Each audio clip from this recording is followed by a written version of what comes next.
Bonjour à tous et à toutes, bienvenue dans cette première vidéo d'introduction au logiciel ZBrush. Dans les prochaines minutes, je vais faire mon possible pour vous mettre le plus à l'aise avec ce logiciel qui, disons-le, est assez contre-intuitif au départ. Donc, la première chose que je vais vous proposer de faire, c'est de désactiver le Lightbox qui quand même prend beaucoup de place. Le Lightbox, c'est cette énorme fenêtre ici qui n'est ni plus ni moins qu'un gestionnaire de fichiers interne à ZBrush qui vous donne accès à de nombreux fichiers d'exemple, mais aussi à vos sauvegardes automatisées ici si vous cliquez sur Quick Save. Pour le moment, on va le désactiver, donc on va cliquer sur le bouton Lightbox ici. Le problème, c'est que Lightbox va se lancer automatiquement à chaque fois que vous allez démarrer ZBrush. Si vous ne voulez pas que ça arrive, vous pouvez aller dans Préférences ici, Lightbox, désactiver Open at Launch, et ensuite vous allez dans Config, Store Config, OK.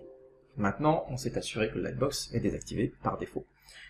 La seconde chose que je conseille dès qu'on lance ZBrush pour la première fois, c'est d'élargir la surface de travail. La surface de travail, c'est ce que nous avons ici.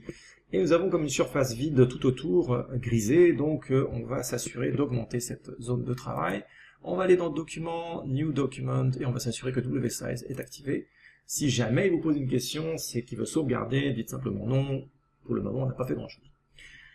Maintenant, on se retrouve dans un espace qui a tout l'air d'être un espace de 3D, c'est sûrement dû au dégradé, et on aimerait soit naviguer, soit cliquer un petit peu, puis là, on va se retrouver avec quelque chose d'assez étrange. En fait, c'est pas si étrange que ça. ZBrush est au départ un logiciel de 2D, c'est pour ça que l'interface est un peu étrange, et qu'elle mélange des éléments 2D et 3D. Bref, on est en 2D, donc on va désactiver tout ça, du moins on va revenir à l'écran qu'on avait juste avant, donc CTRL-N, et on va faire ce qu'on a l'habitude de faire dans les logiciels comme 3ds Max ou Maya. On va créer notre première primitive. Donc on va cliquer ici sur le S jaune et on va aller chercher notre première primitive, on va prendre la sphère. Et c'est maintenant que les choses sont un petit peu particulières. Le moment où je décide de faire un drag and drop pour créer ma sphère sur la surface de travail, sans relâcher la souris, on se rend bien compte que je suis en train de dealer avec un objet en 3 dimensions. Le problème, c'est que si je n'appuie pas sur le bouton Edit tout de suite après avoir relâché la souris, l'objet n'est pas en 3D. Il est potentiellement en 3D, mais il n'est pas en 3D. Le moment où je décide, pour les besoins d'exercice, de cliquer encore une fois sur l'espace de travail pour créer une deuxième sphère, et cette fois-ci, je vais cliquer sur Edit. Nous avons d'un côté, c'est-à-dire à gauche, nous avons de la 2D, et c'est transformé en 2D. Alors que maintenant, la deuxième sphère à droite, elle, est en 3D. Pour bien voir la différence entre les deux, on va cliquer ici sur Polyframe, qui n'est ni plus ni moins que le wireframe. Et si maintenant je reste cliqué sur mon espace de travail, je me rends compte que je suis en mesure de faire un orbite autour de mon objet. On le voit bien parce que le buste ici bouge, change d'orientation. Alors que l'autre objet ici, lui, est comme collé à l'écran. Donc, comme on veut faire de la 3D et qu'on veut vraiment pas faire de la 2D, ce qu'il faut garder à l'esprit, c'est que vous devez toujours avoir le bouton Edit d'activer. Si vous n'êtes pas en mode Edit, vous êtes en 2D. Mode Edit égale 3D. Bref, pour se débarrasser de la 2D, parce qu'on veut faire de la 3D, vous allez faire CTRL-N. Maintenant que nous sommes en 3D, la prochaine étape logique, c'est de vous montrer comment naviguer dans ZBrush. Pour centrer l'objet, appuyez sur F. Pour faire un zoom en avant ou en arrière, maintenez enfoncé CTRL et le clic droit de la souris. Pour accéder au mouvement latéral, maintenez enfoncé ALT et le clic droit de la souris ou gauche de la souris. Pour faire un orbite, comme on l'a vu tout à l'heure, simplement cliquez avec le clic droit ou le clic gauche sur l'espace de travail à côté de l'objet. Toutes ces actions peuvent être disponibles à travers les boutons qui sont ici, Frame, Move, Zoom 3D ou Rotate. Pour mieux vous repérer dans l'espace 3D, vous pouvez afficher la grille et la perspective. Pour la grille, simplement appuyez ici sur Floor ou Shift P. Pour la perspective, appuyez simplement sur le bouton juste au-dessus, perspective, ou alors appuyez sur P. Si maintenant vous souhaitez avoir les vues orthographiques qu'on peut avoir dans 3ds Max ou encore Maya, vous pouvez désactiver la perspective et vous pouvez modifier ici l'orientation du buste. Si maintenant, lorsque vous êtes en vue orbite, comme ceci, vous souhaitez locker une vue, vous pouvez le faire en appuyant sur Shift. Faites attention, par contre, il faut relâcher d'abord la souris et ensuite Shift pour pouvoir réussir cette manipulation. Maintenant que nous savons naviguer dans ZBrush et que nous avons notre première primitive, on serait tenté de vouloir cliquer sur le modèle, comme ceci, pour pouvoir commencer à sculpter. Le problème, c'est que ZBrush va nous dire « tu peux pas, il faut absolument que tu transformes cet objet en Polymesh 3D ». Alors qu'est-ce que ça veut dire? Concrètement, si on devait comparer ça à un logiciel comme 3ds Max ou Maya, ça serait l'équivalent de faire un collapse all ou faire un convert into edit poly dans 3ds Max, ce serait l'équivalent de faire un delete history dans Maya, c'est-à-dire on enlève toutes les informations de la primitive et on la transforme, la géométrie, dans quelque chose de complètement pur. Ici, donc, on a un petit onglet Initialize qui nous permet encore de modifier les informations de notre primitive jusqu'à avoir ce qu'on veut. Bref, si maintenant j'appuie sur Polymesh 3D, mon objet va devenir une géométrie pure et je vais pouvoir le sculpter.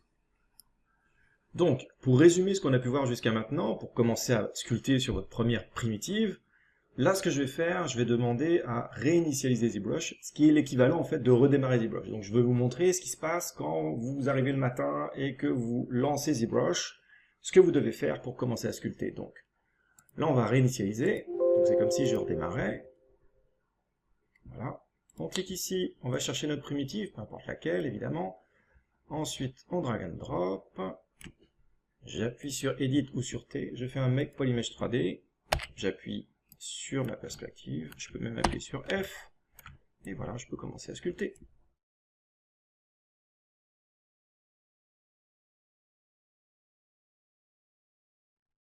Avant d'aller plus loin, il faut absolument que je vous explique comment ZBrush sauvegarde ses affaires. Il a 3 formats de fichiers différents. Document, Tool, Project. Document est uniquement en 2D. Ne sauvegardez jamais un document. Tool, c'est l'équivalent de sauvegarder une scène dans 3ds Max ou Maya. Project, c'est l'équivalent finalement d'avoir plusieurs scènes dans le même fichier. Donc là, pour les besoins de l'exercice, je vais sauvegarder cette scène en document. Save as. Il me prévient pourtant de ne pas sauvegarder, ou du moins de faire attention. Je dis oui, il est tard. Je suis fatigué, j'ai hâte de rentrer chez moi. Et admettons donc le lendemain matin, donc là je vais faire comme si je redémarrais l'ordinateur, donc document open. Et là je suis prêt à travailler dessus parce que ça a l'air d'être en 3D. Edit n'est pas activé et quand je commence à vouloir travailler dessus, je ne peux pas travailler dessus. Donc absolument évitez de travailler en mode document. Toujours en mode tool ou en mode project. Donc là maintenant je vais réinitialiser une nouvelle fois. Et je vais aller chercher mon projet. Alors ce que vous avez là, ça peut être aussi bien un fichier tool ou un fichier project. Pourquoi? Parce que j'ai qu'une seule scène. Ici c'est ce qu'on a par défaut en fait.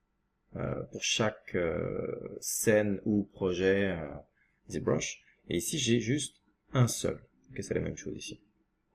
Par contre, si je décide de loader un autre tool, je vais avoir potentiellement la possibilité maintenant de sauvegarder les 2 scènes, parce que là, je peux switcher entre les 2 scènes et travailler sur les 2 indépendamment.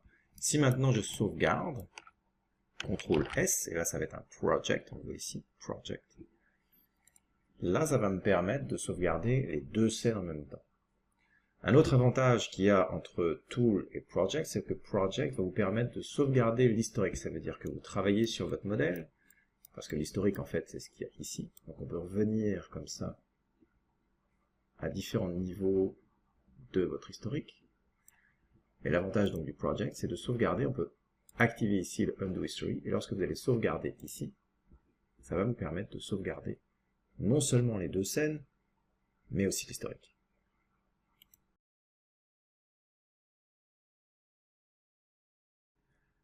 Les subtools, c'est essentiellement les objets de votre scène. Pour illustrer un petit peu tout le concept, je vous ai chargé un projet qui a deux scènes.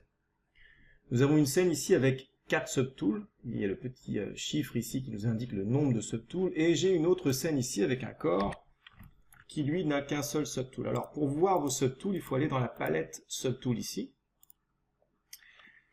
Pour sélectionner vos subtools, vous avez 3 manières différentes. La première, c'est de simplement naviguer à travers les subtools dans la subtool palette ici. La deuxième, c'est d'appuyer sur N pour avoir accès à tous vos subtools, excepté celui qui est déjà sélectionné. En l'occurrence, ici, c'est la tête. Et la dernière manière de le faire, et sûrement la plus pratique, c'est de maintenir enfoncé Alt et de cliquer tout simplement sur votre subtool. Notez ici la présence de plusieurs icônes pour chaque subtool. On va éviter de passer à travers la signification de tous ces icônes, on va juste s'attarder sur un, qui est l'œil en fait, ici. Il est un petit peu particulier dans ZBrush, parce que dès l'instant où je décide, par exemple pour le visage, de désactiver l'œil, mon subtool, c'est-à-dire mon visage, est encore visible. Pourquoi? Parce que mon subtool est encore sélectionné. Si par contre je désélectionne et je vais sélectionner par exemple un œil, là par contre, l'icône qui me permet donc de désactiver ou d'activer l'affichage d'un subtool fonctionne. Donc gardez bien ça à l'esprit, il ne va fonctionner uniquement, cette icône-là, il ne va fonctionner uniquement lorsque votre subtool n'est pas sélectionné. Pour réorganiser vos subtools, vous pouvez simplement faire un drag and drop, comme ceci. Vous pouvez aussi utiliser les deux flèches qui sont là pour naviguer vers le haut ou vers le bas dans la sélection de vos subtools. Personnellement, je ne les utilise jamais, ils sont complètement inutiles. Vous avez ici l'équivalent finalement du N tout à l'heure. Vous pouvez créer un nouveau répertoire, vous pouvez descendre par contre, donc là on ne monte pas dans la sélection, là on bouge un subtool un petit peu plus bas ou un petit peu plus haut. Si vous voulez descendre le subtool sélectionné tout en bas de la liste, vous faites Shift, même chose ici, Shift, et on va aller complètement l'amener vers le haut. Vous pouvez renommer votre subtool, vous pouvez réorganiser votre subtool selon le nombre de vertex qu'il a. Ici, on va bypasser les 4 ici. On verra ça un petit peu plus tard. Ici, vous avez Copy and Paste, ça veut bien dire ce que ça veut dire, et c'est surtout le pourquoi j'ai chargé 2 scènes, parce que je peux maintenant switcher ici sur ma deuxième scène, Copy. Je reviens maintenant sur mon visage et je fais un Paste. Et là maintenant, je me retrouve avec un personnage un petit peu plus complet. Sinon, vous pouvez dupliquer votre subtool, le supprimer. Vous pouvez aussi ajouter une primitive ici, Happen. Vous pouvez ajouter une primitive ou faire un Insert. La différence entre les deux, c'est que Happen va mettre votre primitive tout en bas de la liste de vos subtools, alors que le Insert va venir justement l'insérer juste en dessous du subtool sélectionné. Pour les deux derniers boutons, Del Other va supprimer tous les subtools à part celui sélectionné. Et Del All, c'est l'équivalent de supprimer votre scène. Dans ce cas, par exemple, je n'ai plus besoin de cette scène ici, vu que j'ai déjà fait le transfert du subtool dont j'avais besoin. Donc je peux faire Del All, OK. Et quand l'étoile apparaît, ça veut dire que votre scène a été supprimée. Deux autres fonctionnalités qui sont très importantes. Vous avez, on va changer de scène, vous avez le split et le merge. Essentiellement, le split, ça va désassembler des subtools, alors que le merge, ça va les assembler.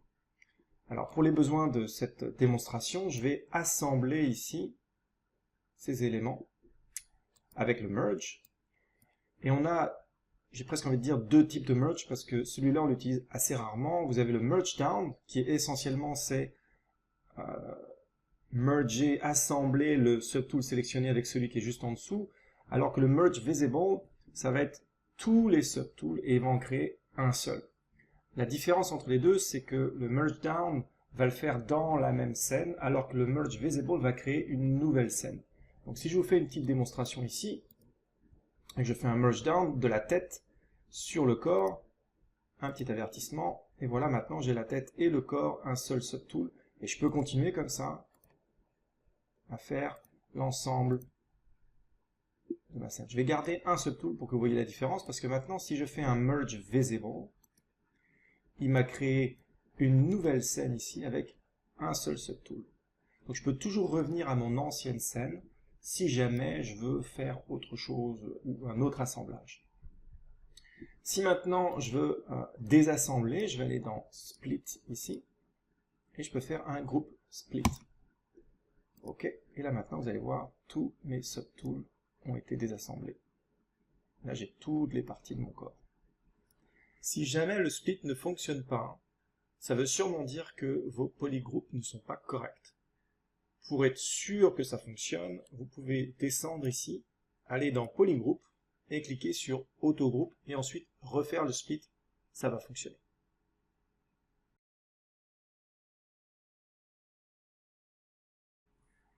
Dernière petite vidéo avant d'aller vers la sculpture à proprement parler.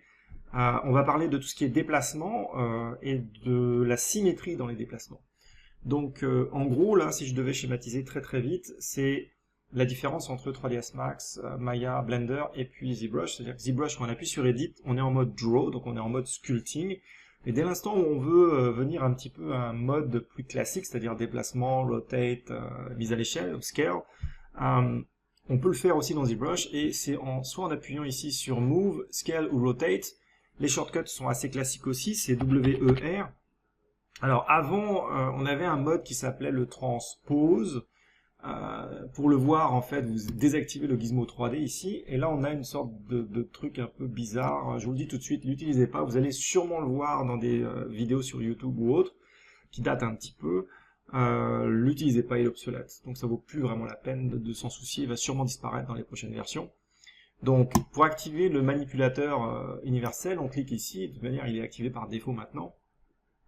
Mais ce qu'il faut comprendre, c'est donc qu'on a deux modes, en fait on a le mode sculpt d'un côté, puis on a le mode manipulation de l'autre, donc avec WER, c'est-à-dire le Move, le Scale, le Rotate, qui sont finalement exactement le même. Moi j'appuie toujours sur W et après je gère par rapport à ça. Alors, qu'est-ce qui se passe? On a deux éléments qui s'affichent à l'écran. On a le manipulateur qui est ici, et puis on a des petits icônes qui sont là, et on va parler seulement des icônes, en fait, qui sont intéressantes dans le déplacement de l'objet. Donc, si je sélectionne, par exemple, ici, l'œil, je fais un petit zoom ici, et que on fait un petit solo pour voir un petit peu ce qui se passe réellement.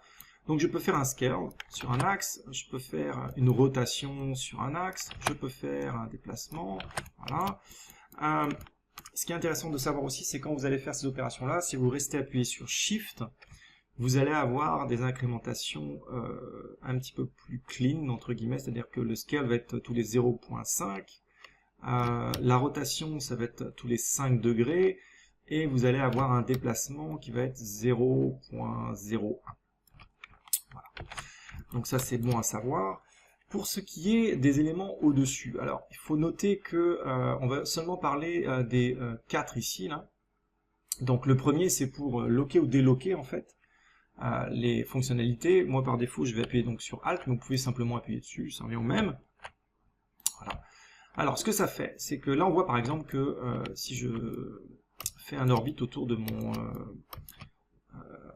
mon objet, on voit bien que le pivot, il n'est pas complètement aligné, du moins il est aligné avec l'objet, mais il n'est pas aligné avec le monde. Alors si je veux l'aligner avec le monde, ce serait cliquer ici sur la flèche qui ressemble à une sorte de flèche de recyclage, avec Alt d'activer, et là automatiquement mon pivot, lui, va se réaligner avec le monde. CTRL Z, si je refais la même opération, mais sans le Alt, là ça va être l'objet. Vous voyez, CTRL Z. Si par contre je veux que mon objet est... en fait, on ne le verra pas très bien, je vais me mettre en mode solo, comme ça. Si maintenant je veux que mon objet aille, pour une raison ou pour une autre, au centre du monde, c'est-à-dire la maison ici, je vais appuyer sur la maison et automatiquement mon objet va se retrouver au milieu du monde.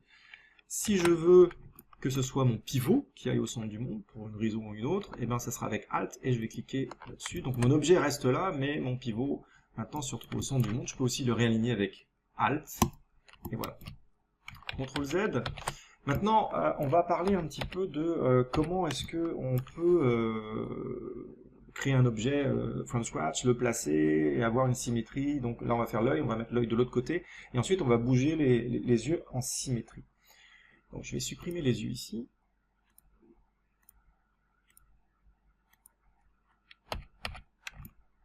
Voilà. Je vais créer une sphère largement trop grande, donc je vais faire avec Shift, je vais comme réduire, je vais aller à 0.3 parce que je sais que c'est ça à peu près la taille qu'il me faut. Alors maintenant, quand je me déplace un petit peu, j'ai du mal à voir où est-ce que j'en suis là, donc ça peut être intéressant d'activer la transparence ici. Voilà. Je vais faire une rotation de mon objet ici aussi, parce qu'on préfère avoir le top là-haut, au niveau de l'iris de l'œil, donc on va quand même faire un Shift, je vais déplacer, je vais mettre à 95, parce que l'œil est légèrement baissé, je l'ai raté de 5 degrés, voilà. Un petit scale, je vais enlever la transparence parce que maintenant, juste le temps de le déplacer à l'œil. On va dire que c'est relativement correct, même si c'est pas très. On peut faire ça pendant des heures, c'est hallucinant. Donc, maintenant que mon objet il est relativement bien placé, pour qu'il soit dupliqué de l'autre côté, vous avez la manière classique qui serait de dupliquer votre subtool ici. Donc on a maintenant deux subtools, et je pourrais maintenant aller dans déformation ici, puis je peux faire un mirror. Donc ça c'est la méthode relativement classique. Ce que vous pouvez faire aussi, on va enlever le deuxième œil, on va garder le premier ici, on va aller dans Zip Plugin, puis ici vous avez quelque chose qui s'appelle Subtool Master. Subtool Master, quand vous cliquez dessus, vous allez avoir plein d'options. La plupart des options que vous allez utiliser, ça va être soit le Fill, qu'on verra un petit peu plus tard, ou le Mirror. Alors, si vous cliquez sur le Mirror, vous avez deux options au départ. C'est le Merge, donc ça veut dire on va mettre les deux subtools ensemble, et on va faire un miroir en fait, puis les deux subtools vont rester ensemble à la fin. Ou alors je demande de les désassembler en fait, de les splitter. Et après c'est l'axe sur lequel le miroir doit être effectué. Je vais faire un merge parce que ça va être important pour le deuxième, la petite chose que je vais vous montrer après. Voilà, donc là maintenant c'est génial, j'ai un subtool qui est constitué ici de mes deux yeux. Maintenant si je décide de déplacer en fait mon élément, ben ce qui serait quand même bien, ce serait que si je déplace mon œil vers la droite, ben, l'autre le fasse aussi par rapport à son axe. Et c'est quelque chose que vous pouvez faire, si vous activez ici la symétrie, vous faites aussi X, on active, je désactive, j'ai fait l'inverse, et que j'active après ici le local symétrie, ben, c'est quelque chose que je peux faire. C'est quand même relativement simple. Voilà. Donc prochaine partie, sculpture.